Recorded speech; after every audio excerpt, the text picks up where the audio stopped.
When Jesus heard about the brutal death of his cousin John the Baptist in the gospel today, what did he do? He got into a boat and went off in search of a deserted place. He needed to get away. We all know the feeling, the need for silence, for space, for a little time to grieve, to think, to pray. Jesus was fully human, and so he needed the same. He had lost someone he truly loved, his cousin.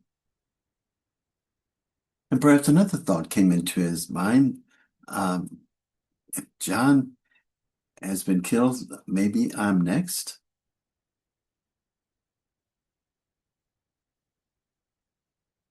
Jesus was seeking a quiet, secluded, safe place. But when he stepped onto the shore, what did he see? A great crowd of needy people waiting for him, calling out to him, each crying about his own suffering or pain. And so he had a conflict, huh?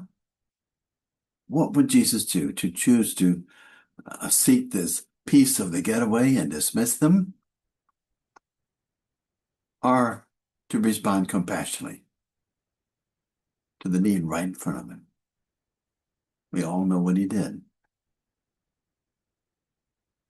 Maybe he was muttering, "Come on, Dad. Really?" At times like this, our natural human tendency is often to slip into what we call the scarcity mode. We begin to feel to guard more freely, more fiercely, the little time, the little energy, the little patience, the little money, the little love that we believe we have left. Sometimes we'd like to place our compassionate nature on our back burner, at least temporarily, huh? As needy as Jesus himself felt, he responded out of compassionate love, out of unconditional love for their need. He drew from his deep connection with the source of all love. What an extraordinary example for us. Jesus did not give because he felt abundant. He gave out of his own scarcity, his own weariness, his own vulnerability. Why? Because he trusted in another kind of abundance, the abundance of his Father, Mother, God. When the disciples suggested sending the crowd away, okay, there's not enough, Jesus said, there's no need. There's no need to send them away. Give them food yourselves. The disciples looked at what they had, 5 loaves, 2 fish, and a lot of hungry people. There's simply not enough to go around. At least, this is what they told themselves. But Jesus was teaching them to see differently. Perhaps he was hearing in the depths of his own heart the words of Isaiah in the first reading. All you who are thirsty, come to the water. You have no money, come. Receive grain and eat. Come without paying, without cost. Listen, that you may have life. A beautiful reading from Isaiah. And then in Matthew's Gospel, we're invited to do what? To deeply respond to the hungering and thirsting of others. Certainly many hunger for food, for shelter, health care, safety, the basic necessities of life that we all know. But people also hunger for something deeper. Perhaps they hunger for a leader, a shepherd, someone they can lean on. Leaders who genuinely care out of compassion. Leaders who possess this kind of generosity of heart. And people thirst also for someone who will speak a truth that they can believe, that they can resonate with and trust. Is that really asking too much? In today's second reading, St. Paul offers us the truth we all need to hear. What is it? Hope. He writes so beautifully in Romans 8, what will separate us from the love of Christ?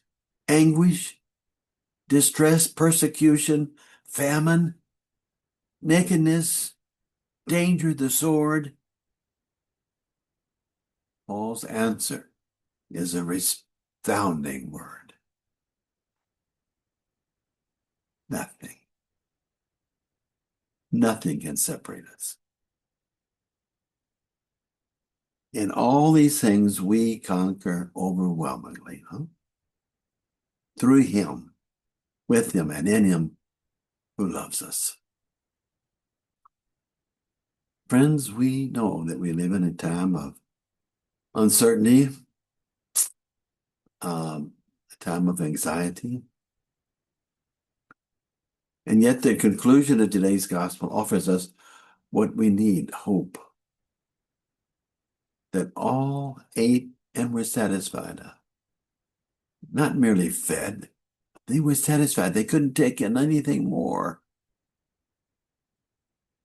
And when the meal was over, they gathered all was left. 12 baskets filled with what remained of that generous sharing of the loaves and the fish. They began with scarcity, yes, but they ended this event with abundance. This gospel is telling us that God's generosity has no limit. The problem is not simply that there is not enough. The deeper problem is that so many of us often cling to more than we really need. We fear that sharing will leave us with less. Yet Jesus shows us another way, the way from scarcity to compassion, the way from clenched fist to open hands, the way from fear to trust. Imagine what would happen if those of us who possess more than we really need would discover the overwhelming joy of generous sharing love. Imagine moving out of our scarcity mode into the compassionate mode of Jesus. A compassion that does not first ask, does this person really deserve my help?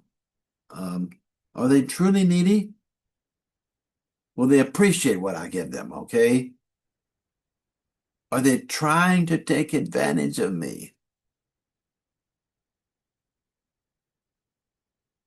When love is freely given, without strings attached, it cannot ever truly be taken advantage of. Jesus was never taken advantage of, never. Why? Because he gave himself freely.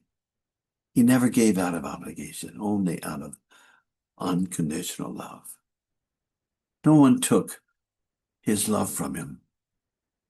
He chose to give it freely. Generous love, freely offered, becomes contagious. Joy becomes contagious. Compassion becomes contagious. Perhaps just one person at a time may be won over by the sheer energy of joy-filled, generous, unconditional unconditional love. St. Paul assures us nothing can separate us from the love of Christ. Nothing. Not even our fear of scarcity, not even our fear of being used, taken advantage of, not even our fear that we will not have enough. Jesus gave without counting the cost.